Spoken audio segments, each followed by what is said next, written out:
Welcome to Convertible Conversations today, everybody. Glad to have you back. All right, we're a few days into 2017. I want to go back a little more than a year, 2015. As you look back, and I look back to 2015, where we were at the end of that year, 2015, spiritually, what your understanding of God was, and His love and His grace and His joy and His acceptance and inclusion and all of those things. Then jump ahead to right now, at the end of 2016. So a couple of days after that.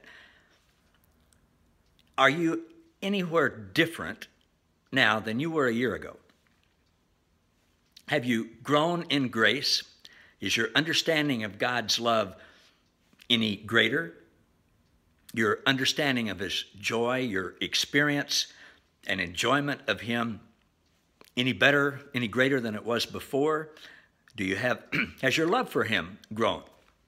Now, I'm asking myself this. I'm not preaching to you, and if you feel any kind of condemnation or accusation or comparison or feeling bad about any of that, that's certainly not my intent, and I don't believe I know that's not from the Lord.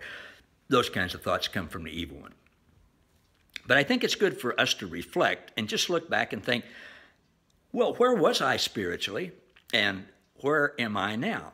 And not just a year ago. What about 5 years ago? What about 10 years ago?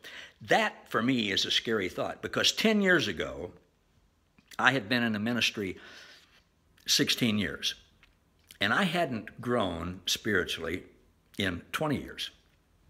I had this initial rush, this high of knowing that Jesus loved me and because of His grace that He saved me, but then I thought I had to do all of these things to gain and maintain His approval.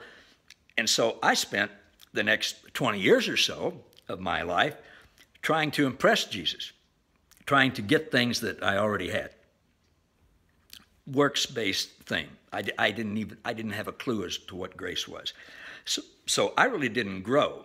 It's not that I regressed, but I just stayed the same. I had the same teachers that I listened to, the same books that I read. I read the Bible over and over and over and over again, memorized it, thinking about what I was taught that certain passages meant, and I used all of that in my mind to work harder to please God.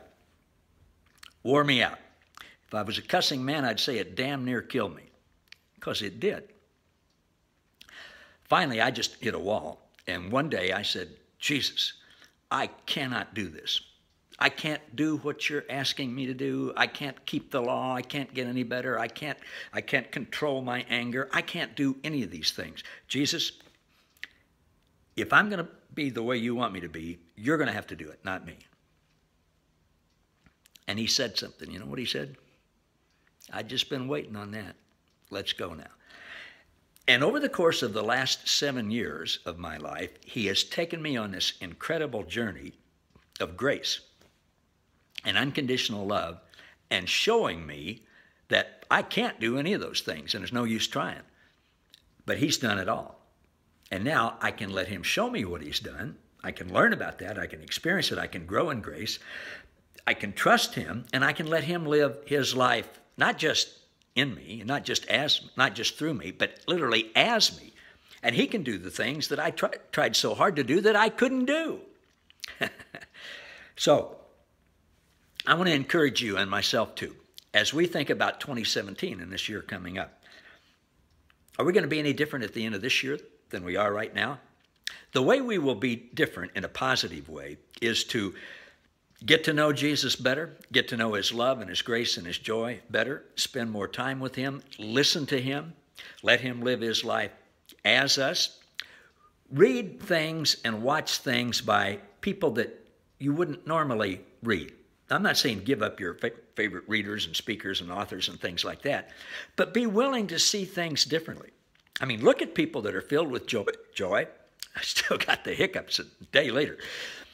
Look at people who are filled with joy, who aren't stressed out, who aren't uptight, who aren't judgmental, who see everybody as included in Christ, who just exuberate His love.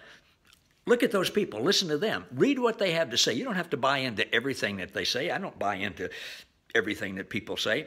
But I'm learning to read and watch and listen to people that I maybe wouldn't have looked at before, and test everything and hold on to the good and get rid of the bad, negative, trying hard, law-based, legalistic, bad religion stuff that still comes back to haunt me once in a while. Hey, I hope that's helpful. Look forward to seeing you next time. Thanks for watching.